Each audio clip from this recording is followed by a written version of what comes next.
నమస్కారం అండి. నేను మీ కుమారి. మీ అందరూ బాగున్నారా? మీరు బాగుండాలని దేవుణ్ణి కోరుకుంటున్నాను.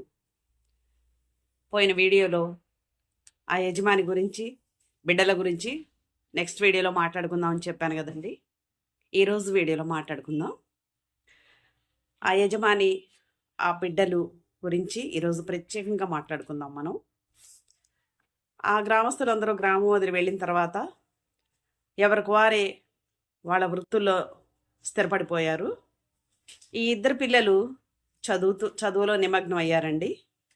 అయితే ఆ పిల్లల్లో ఒక పిల్లోడికి అర్ధరాత్రి పండుకున్న తర్వాత అర్ధరాత్రి అప్పుడు చాలా ఎవరో ఏడ్చినట్టు, నన్ను కాపాడు కాపాడు అని గట్టిగా ఏడ్చి అరచి అతన్ని పిలిచినట్టు ప్రతిరోజు అర్ధరాత్రి కలలో అతనికి వినిపిస్తుంది.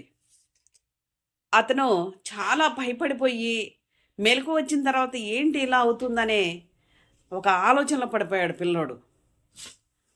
ప్రతిరోజు అలాగే జరుగుతుంది ఆ పిల్లోడికి. అయితే ఏం చేయాలి అర్థం కావట్లే, ఎవరికి చెప్పాలి తెలియట్లా ఆ అబ్బాయికి.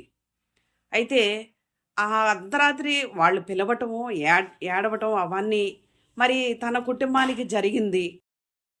వాళ్ళ అమ్మ, వాళ్ళ నాన్న, వాళ్ళ నాయనమ్మ, తాతయ్య చనిపోవడం, ఆ గ్రామస్తుల్లో ఆ మిగిలిన 9 మంది చనిపోవటం, గ్రామం వదిలిపెట్టి గ్రామస్తులందరూ వెళ్ళిపోవటం అతనికి ప్రతిరోజు మైండ్లో మెదులుతూనే ఉంది.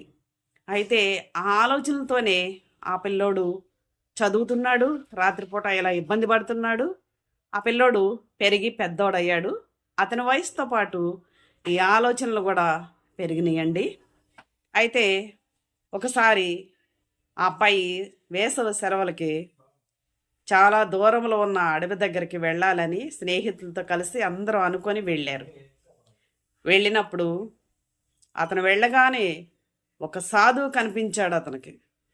ఆ సాధువు కనిపించగానే నేను అతని దగ్గరికి వెళ్ళి, నాకు అర్ధరాత్రి ఏడుపులు, నన్ను కాపాడమని అరుపులు వినిపిస్తున్నాయి, మరి మా కుటుంబానికి మా గ్రామానికి ఇలా జరిగిందని అడగాలని ఆలోచన పడి ఆ సాధువు దగ్గరికి వెళ్ళటానికి ప్రయత్నించాడు ఆ పిల్లడు.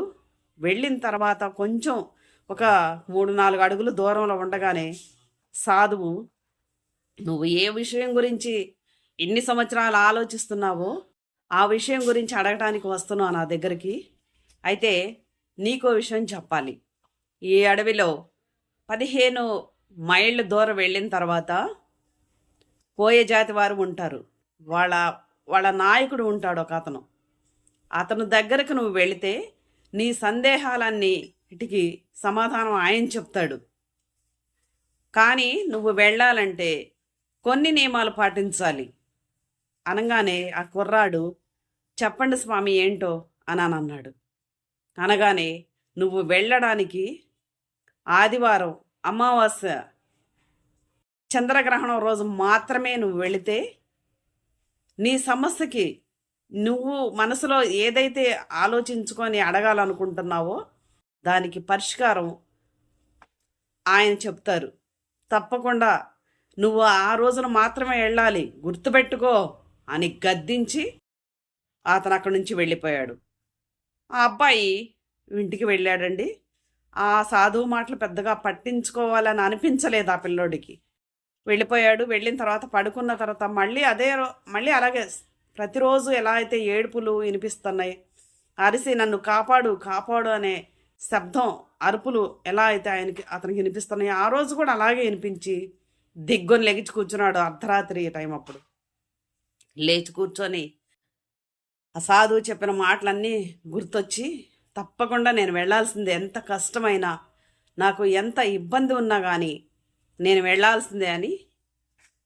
మరి ఇంకొక బాబున్నాడు కదా అతనికి తమ్ముడు, వాడికి చెప్పి నేను వెళుతున్నాను, ఒక అడవి దగ్గరికి వెళ్ళొస్తా, ఏమీ చెప్పకుండా అడవి దగ్గరికి వెళ్ళొస్తా అని చెప్పి అతనికి చెప్పి బయలుదేరాడండి. ఆ పిల్లోడు బయలుదేరటానికి ప్రయత్నం చేశాడు. ఆ సాధువు చెప్పింది గుర్తొచ్చింది. అమావాస్య, ఆదివారము, చంద్రగ్రహణం రోజు అన్నమాట మళ్ళీ గుర్తొచ్చింది. గుర్తు రాగానే ఆ రోజు కోసం ఎదురు చూస్తున్నాడు పిల్లాడు. చూడగా కొన్ని సంవత్సరాలు గడిచిన తర్వాత ఆ రోజు రానే వచ్చింది. వెళ్ళాలనే పట్టుదల ఇంకా ఎక్కువైపోయింది ఈ పిల్లాడికి. వెళ్ళడానికి ప్రయత్నం మొదలుపెట్టి ఇంటి దగ్గర తమ్ముడికి చెప్పి బయలుదేరాడండి. ఆ కోయ జాతి వారి దగ్గరికి వెళ్ళి వాళ్ళ పెద్దను కలుసుకోవడానికి ఆ పిల్లోడు బయలుదేరాడు. మార్గంలో తను ఎలాంటి ఇబ్బందులు పడ్డాడు. అక్కడ చేరుకున్న తర్వాత అతన్ని కలుసుకున్న తర్వాత ఇతనికి ఉన్న సమస్యలన్నీ చెప్పడానికి ఆయన సమాధానం ఏం చెప్పాడు అనే విషయాన్ని ఇంకో వీడియోలో మనం మాట్లాడుకుందామండి. ప్లీజ్ అండి, షేర్ చేయండి, లైక్ చేయండి, సబ్స్క్రైబ్ చేయండి. నమస్కారం.